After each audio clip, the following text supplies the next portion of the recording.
So with my experience reading Orwell, one of the things that I find that he's really good at is creating a lexicon that kind of goes with the story he's trying to convey.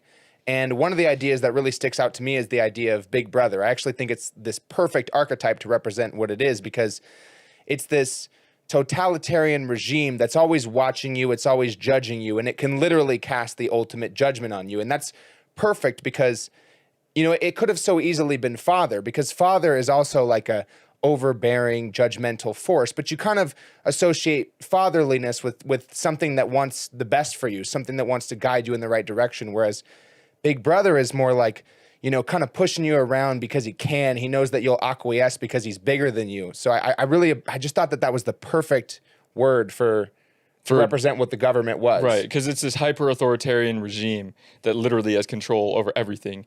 And not to spoil the book, Winston just sort of wrestles with this organization and tries to understand his place in it.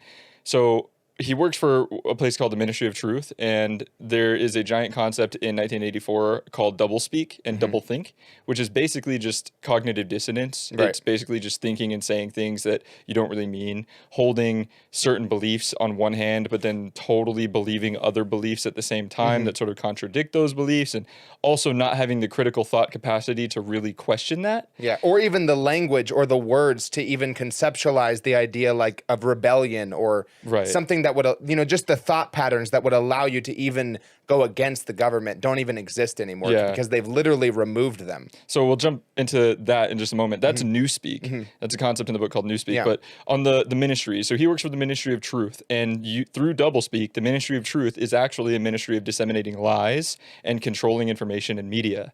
There are three other ministries, which is the Ministry of Love, the Ministry of Plenty, and the Ministry of Peace.